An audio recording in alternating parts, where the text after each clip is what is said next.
আসসালামু আলাইকুম। আপনারা সবাই কেমন আছেন? আশা করি আপনারা সবাই অনেক অনেক ভালো আছেন। আপনাদের দোয়া এবং ভালোবাসায় আমি অনেক অনেক ভালো আছি। আমি আজকে একটি নতুন ব্লগ নিয়ে চলে আসলাম। ব্লগটি হচ্ছে আলমডাঙ্গা পশুহাট সম্পর্কে। আপনাদেরকে ঘুরে দেখাবো। আমি এখন অবস্থান করছি আলমডাঙ্গা পশুহাটে। আপনাদের সকলের ভালো লাগবে। আর আপনাদের যদি ভিডিওটি ভালো লাগে অবশ্যই লাইক কমেন্ট শেয়ার করতে ভুলবেন না। আর যারা আমার চ্যানেলে নতুন, এমন নিত্য নতুন ভিডিও পেতে আমার চ্যানেলটি ফলো করে অবশ্যই আমার চ্যানেলের সঙ্গে থাকবেন। ধন্যবাদ। আলমডাঙ্গা, যেটি কিনা খুলনা বিভাগের চুয়াডাঙ্গা জেলার আলমডাঙ্গা এক ঐতিহ্যবাহী স্থান। আর এর ভিতরে ঐতিহ্য হচ্ছে আলমডাঙ্গা পশুহাট। এখানে বাংলাদেশের সর্বজেলার মানুষ গরু মহিষ কেনা বেচা করতে আসেন। এটি অনেক বড় একটি হাট। এখানে বসে থাকেন। আপনাদের যদি সহজেই হাটের লোকেশনটা দিয়ে দিই, চুয়াডাঙ্গা কুষ্টিয়া হাইওয়ে আলমডাঙ্গা লাল ব্রিজের অপোজিটে হাটটি বসে থাকেন। সপ্তাহে একদিন বসে থাকেন, প্রতি বুধবার এই হাটটি বসে থাকেন। এখানে বাংলাদেশের সর্ব জেলা থেকে লোকজন গরু কেনা বেচা করতে আসেন। এই আলমডাঙ্গা হাটে ছোট থেকে বড় সকল ধরনের গরু পাওয়া যায় এবং এই হাটে অনেক বড় বড় গরু পাওয়া যায়। এখানে আশপাশ জেলা থেকে গরু বিক্রয় করতে আসেন এবং বাইরের পার্টি আসেন এখানে কিনতে। তাছাড়া এখানে উল্লেখযোগ্য যেমন আসেন ঢাকা, চিটাগাং, সিলেট, বরিশাল, চট্টগ্রাম, আরও নানা প্রান্ত থেকে এখানে ব্যাপারীরা আসেন, গরু কিনেন এবং ট্র্যাক লোড করে গরুগুলা নিয়ে যান। এখানে অনেক পর্তা মতো গরুগুলা পেয়ে থাকেন তারা।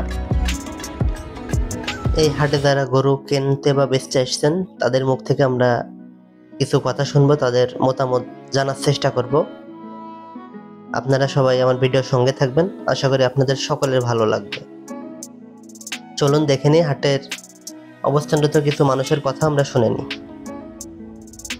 আসসালামু আলাইকুম। গরু কি ভাই ভাই ভাইয়ের বাসা কোথায় ভাই? আলমডাঙ্গাতে। ভাই গরুর রেট দিয়েছেন কত টাকা ভাই? 320, তাই তো? এটা তো চাওয়া দাম না ভাই? ভাই হাটটা কেমন লাগে আপনাদের কাছে? বেচা কেনা নাই। এটা কি কারণে ভাই? আসসালামু আলাইকুম। ওয়ালাইকুম আসসালাম। আপনার বাসা কোথায়? বাসা মেহেরপুর। মেহেরপুর। সফরে কয়টা করে নিয়ে আসছেন আজকে? তিনটা নিয়ে আসছেন। এটা তো আপনাদের ব্যবসায় করো না? ব্যবসার করো। গরুর রেট দিয়েছেন কত টাকা? রেটের কথা বুঝবো কি? কেন দিয়েছি রেটের কথা বুঝবো কি? বেচা কেনা কি কম আজকে? বেচা কেনা কম হয়েছে। দাম বলা লোকই নাই। দাম বলা লোকই নাই না। এটা কি কারণে চাচা? জানো কি কারণে? এই হাটটা কেমন লাগে চাচা? হাট সম্পর্কে যদি একটা কিছু বলতেন। হাটটা আজকে ভালো যায়। আজকে তো ছাপ আছে না হাটে। হাট ভালো যায়, আজকে ছাপ আছে না। হাটের কর্তৃপক্ষের সঙ্গে কথা বলার চেষ্টা করব। আসসালামু আলাইকুম। ওয়ালাইকুম আসসালাম। ভাই তো হাটে তো অনেকদিন যাবতই আসেন না? জি, আমি এই হাটে অনেকদিন যাবত। আমি এই হাটের মাইকম্যান। হাট সম্পর্কে যদি একটু কিছু বলতেন। বলবো, আমাদের আলমডাঙ্গার পশুহাট ঐতিহ্যবাহী। এই পশুহাটে বহুত এলাকার ব্যাপারী ভাইরা আসে। সর্বোচ্চ বড় বড় গরু আমাদের এখানে ওঠে। আর আজকে ঈদ উল ফিতর উপলক্ষে আমাদের বিশেষ হাট। এই হাটে আজকে প্রচুর ব্যাপারী ভাইরা আসছে দূর দূরান্ত থেকে গরু কেনার জন্য। ব্যাপারীরা গরু কি শুধু এলাকার না বাইরে থেকে?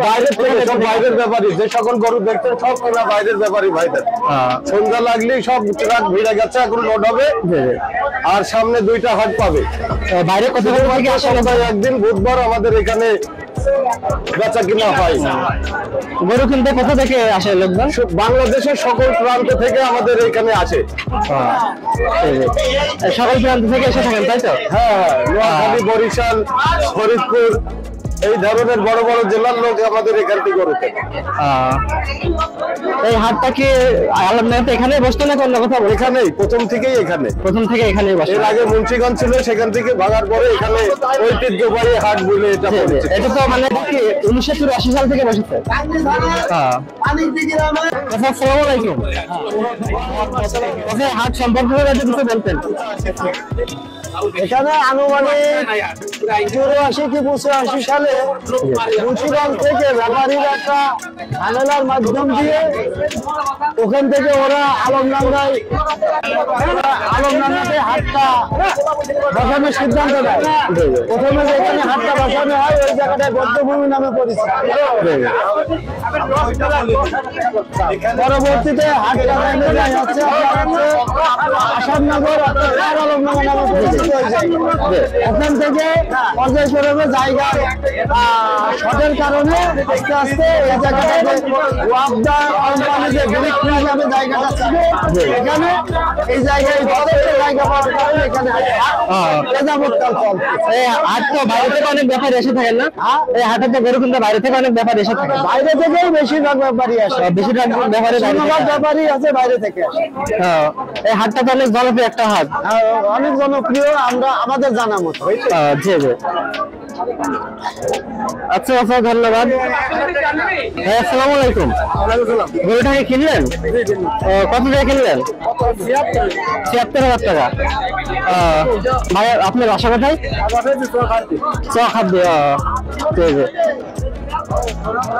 আমরা দেখতেছি এখানে একটা গরু কেনা বেচা চলতেছে। এখানে তারা তাদের অর্থগুলো বুঝে নিচ্ছেন এবং গরুর কোনো সমস্যা আছে কিনা, তারা খুদগুলা আছে কিনা দেখতেছেন। আমরা এদের সঙ্গে কিছু কথা বলার চেষ্টা করি। আসসালামু আলাইকুম। ভাই কি গরু বিক্রি করলেন? কত দিয়ে বিক্রি করলেন ভাই? কত? ২৮,৩০০। ১,২৮,৩০০। কি লসে বিক্রি করলেন? আজকে কি বাজারের অবস্থা খারাপ, তাই তো? আর গরুটা কি ভাই কিনলেন? ভাইয়ের বাসা কোথায় ভাই? হরিণাকুণ্ডে, তাই তো? গরুটা তো পোশাক জন্য কিনলেন নাকি ব্যবসায়ের জন্য?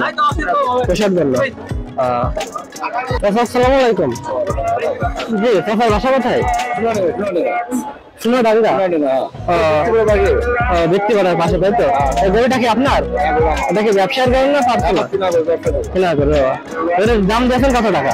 ১৭০-৮০ দাম চাচ্ছেন, তাই তো? আজকে কয়টা করে নিয়ে আসতো?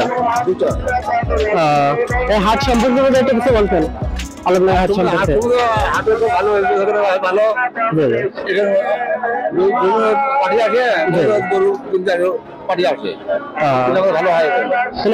হয়। এখানে কোথায় কোথায় থেকে পার্টি আসে? সব জায়গা থেকে পার্টি আসে, তাই তো? এখানে বাইরের পার্টি বেশি আসে। জি জি। এখানে তাহলে বেচা কেনা ভালোই হয়। জি জি।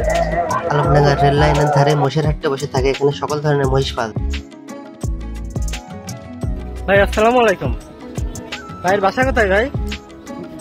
শিবনগর। কোন জেলা ভাই? চুয়াডাঙ্গা। ভাই কি মহিষ কি বিক্রয় করতে আসতেন? 3টা? 11টা। মহিষের দাম দিয়েছেন কত? ওই কলেটা 285, তাই তো? আর এটা কত দিয়েছেন? এটা 350। 500। এখান থেকে আপনারা সকল জাতের মহিষ পাবেন এবং মহিষ সহকারে মহিষের বাচ্চাও পাবেন। আপনারা যারা বড় মহিষ বা বাচ্চা কিনতে চান তারা এখান থেকে মহিষ বা বাচ্চা কিনতে পারেন অনেক সুলভ মূল্যে পেয়ে। আসসালামু আলাইকুম। চাচা কি মহিষ কিনতে আসতেন না বেচতে আসতেন? বেচতে আসতেন। আপনাদের কি ব্যবসায়ের মহিষ নাকি? কয়টা আনছেন? 10টা। ওই যে সামনের এটা রেট কত দিয়েছেন? 325। এটা তো চা দাম না? চাচার বাসা কোথায়? বাসা চুয়াডাঙ্গা, তাই তো? এই হাট সম্পর্কে যদি একটু কিছু বলতেন। হাট তো বেচা কেনা হয় ভালো, ভালো ভালো মহিষ আছে। আমরা 10টা মহিষের দাম বলছি 550, এদিকে বলছি জোড়া 550। জোড়া 550। এখানে তো বাংলাদেশের সকল জেলা থেকেই ব্যাপারীরা এসে থাকেন সব জেলা থেকে আছে গরু মহিষ কিনতে। তাছাড়া আমার সামনে যে ট্র্যাকগুলো দেখতেছেন, এই ট্র্যাকগুলো লোড হয়ে সারা বাংলাদেশে গরু পৌঁছে যাবে এবং এখান থেকে ব্যাপারীরা এসে গরুগুলো কিনে লোড করে নিয়ে চলে যান। চলুন আমরা ব্যাপারীদের মুখ থেকে কিছু শোনার চেষ্টা করব গরুগুলো কোথায় নিয়ে যাচ্ছে তারা। কোথায় নিয়ে যাবেন? পদ্মা সেতু যাবে। গরুগুলা ঢাকা যাবে অরিজিনাল। এখন পদ্মা সেতু যাবো, পদ্মা সেতু রেস্ট করবো। জি জি। কালকে সকালে ঢাকা যাবে। ঢাকা উঠবো, হাটে উঠবো, অনেক হাটে। ঢাকা আর হাটে। হাটের নাম কি ভাই? ঢাকা কর্নারটা উঠবে সারুল্লাহ। সারুল্লাহ। কয়টা গরু কিনছেন আজকে? 9টা। 9টা? 8টা নেই। 8টা, তাই তো? এখান থেকে গরুগুলো লোড হয়ে বাংলাদেশের সকল প্রান্তে পৌঁছে যাবে। আর আশা করি ধৈর্য সহকারে এতক্ষণ যেহেতু আমার ভিডিওটা দেখলেন, অবশ্যই আপনার ভালো লেগেছে। আর ভিডিওটি যদি আপনার ভালো লাগে অবশ্যই লাইক কমেন্ট শেয়ার করতে ভুলবেন না। আর আমার চ্যানেলটি যারা এখনও ফলো করেন নাই অবশ্যই ফলো করে আমার চ্যানেলের সঙ্গেই থাকবেন। আল্লাহ হাফেজ।